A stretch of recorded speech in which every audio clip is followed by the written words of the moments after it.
Some of the top amateur golfers in the world and in college golf got a little deserved airtime on the Golf Channel as the East Lake Cup teed off Monday. The East Lake Cup, played at the same East Lake Golf Club course that has become the traditional home of the PGA Tour Championship, brings together the semi-finalists from the previous spring's men's and women's NCAA championship. It is sort of a mini championship with one day of medal play that determines individual and team champions and, more importantly, establishes the matchups for match play.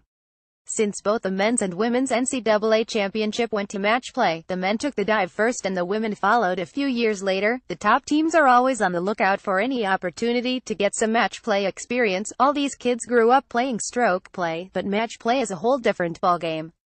The new emphasis on match play in college golf was evident in last summer's U.S. Amateur and U.S. Women's Amateur when the finalists were all college players. When the dust settled Monday in chilly Atlanta, there would be rematches of last spring's semifinals at Rich Harvest Farms in Sugar Grove, Ill, in both the men's and women's brackets.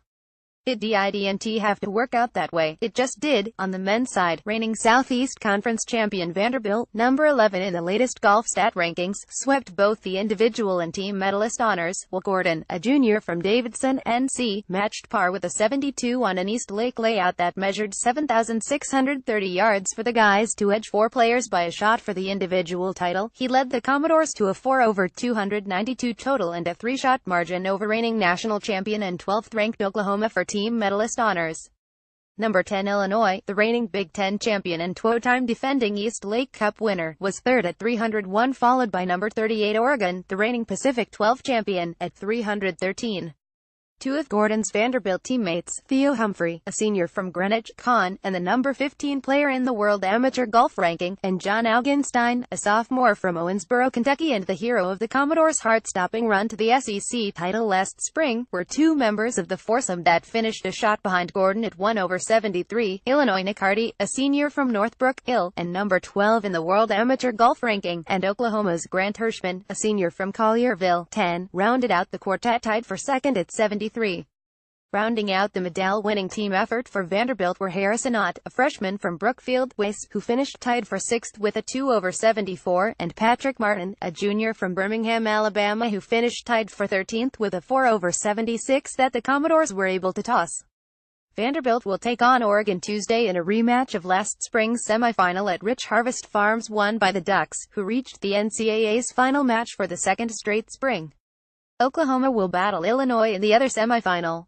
The Sooners knocked off the Illini in the semifinals at Rich Harvest Farms on their way to the national championship. If you're not convinced that getting some match play experience is helpful come postseason time, 3 of the 4 semifinalists from last spring gathered at East Lake this week were also here last year.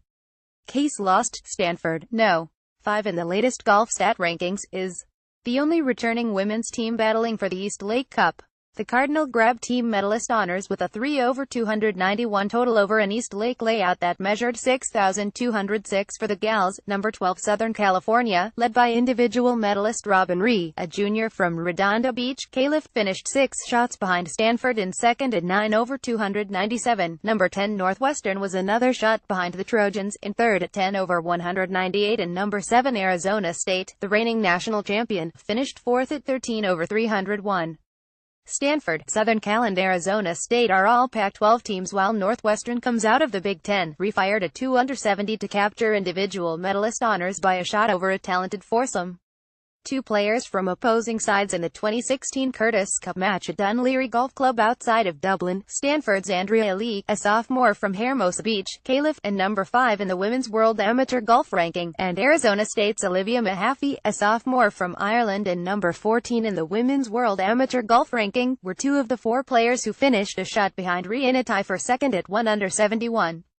Mahaffey's Great Britain-Ireland side won that Curtis Cup, and you can bet U.S. captain Virginia Derby Grimes will be keeping half an eye on the coverage from East Lake. For all I know, she might be there, as the USGA decides on whom will represent the U.S. in the 2018 Curtis Cup, which will be played in June at Quaker Ridge Golf Club in Scarsdale. NY Lee's teammate, Shannon Aubert, a senior from Stewart, FLA, via France and the qualifying medalist in last summer's U.S. Women's Amateur at San Diego Country Club, and Northwestern's Janet Moe, a junior from Johns Creek, Georgia, were also in the foursome, tied for second at 1 under 71. Southern Cal's Munihi, a sophomore from San Diego, California, finished alone in sixth with a 2:73. Stanford's Alban Valenzuela, a sophomore from Switzerland and number 3 in the Women's World Amateur Golf Ranking, and Arizona State's Linnea Strom, a junior from Sweden and number 9 in the Women's World Amateur Golf Ranking, finished tied for 7th at 2:74. Valenzuela reached the final of the U.S. Women's Amateur last summer at San Diego Country Club, falling to Texas senior Sophia Schubert. Valenzuela, who was also the runner-up in the stroke play European Ladies Amateur in her native Switzerland, defeated Southern Cal's Ri in the quarterfinals on her way to the U.S. Women's Amateur Final. Rounding out the team medal winning effort for the Cardinal were Zi Wang, a sophomore from China who finished tied for 9th with a 3:75, and Maddie Cho, a sophomore from Santa Ana, California who finished 20th with an 85 that Stanford was able to toss, so it will be Stanford versus Arizona State in Tuesday's semifinals, a rematch of the Cardinals' excruciating semifinal loss to the Sun Devils at Rich Harvest Farms in a match that was suspended by darkness, with Stanford holding a slight advantage only to come up short.